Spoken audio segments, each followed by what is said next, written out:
Essa é para quem acha que o Brasil foi descoberto pelos portugueses.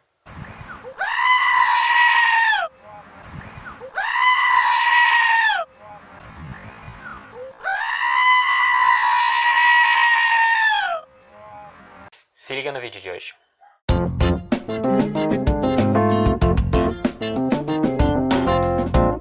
Olá pessoal, então, no vídeo de hoje nós vamos tratar sobre a chegada dos primeiros habitantes do continente americano.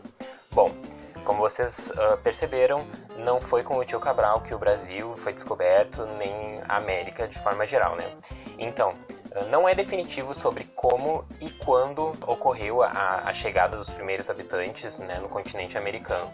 Mas existem algumas teorias, existem diversas teorias que tratam sobre esse tema. Aqui a gente pode agrupar três grandes teorias, né, e que cada uma tem as suas variantes. A primeira e mais conhecida, inclusive muitos de vocês devem conhecer, é a teoria do Estreito de Bering, que fica entre o Alasca e a Rússia, ou também chamada de hipótese asiática.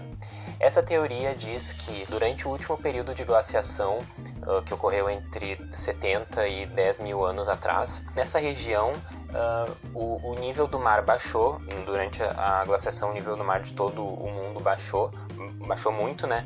E nessa região, então, se formou um grande corredor de gelo, um corredor terrestre, né? Em dimensões continentais, inclusive se denomina o continente Beringia. Então, se formou esse corredor, possibilitando, então, a passagem desses humanos que viviam na região asiática para, então, a região onde hoje é conhecida como América do Norte. Então, essa é a teoria do Estreito de Bering, que foi defendida inicialmente pelo pesquisador antropólogo tcheco Ales Hrdlicka. Acho que é isso. Enfim, uma das variações dessa teoria é a do pesquisador brasileiro Walter Neves, que defende a ideia de que teriam ocorrido duas migrações distintas através do Estreito de Bering. Uma delas seriam dos antepassados dos atuais povos indígenas, e a outra seria de um outro povo, do povo inclusive da Luzia, que é o fóssil mais antigo encontrado na América do Sul, e que teria sido extinto em algum momento histórico, né? Bom, a segunda teoria é a teoria do povoamento pelo sul do continente americano, também chamada de hipótese asiático-australiana.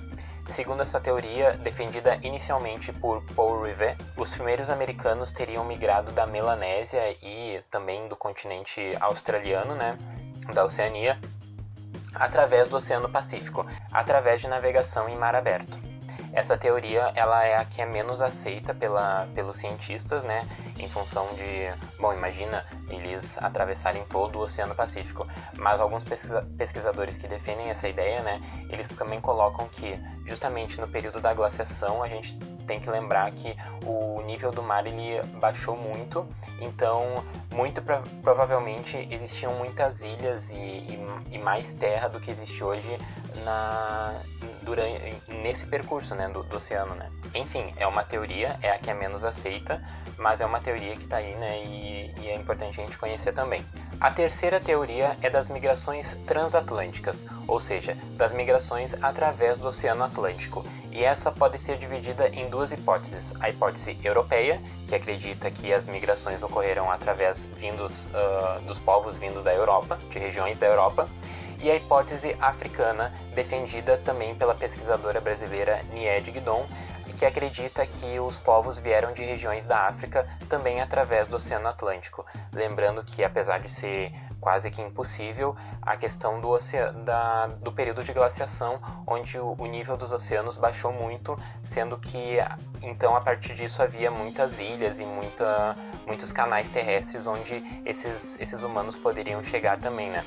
A partir disso, então, depois dessas três teorias, a gente pode concluir que não é definitivo a questão de como nem quando os primeiros habitantes chegaram no continente americano e no Brasil, na região do Brasil, né? Mas o fato é de que a história do Brasil, ela não começou com a colonização portuguesa. Ela começou muito antes, pelo menos 10 ou 12 mil anos já existiam habitantes aqui nessa região, e é importante a gente sempre lembrar disso para entender e lembrar de que a história do Brasil ela existe há muito tempo, porque há muito tempo existiram diversas culturas, diversos povos aqui habitando, né, e que são os antepassados dos povos indígenas. Isso também é importante para a gente valorizar e respeitar as culturas dos povos indígenas, e por isso que a gente diz que são os povos originários dessa terra. Até a próxima!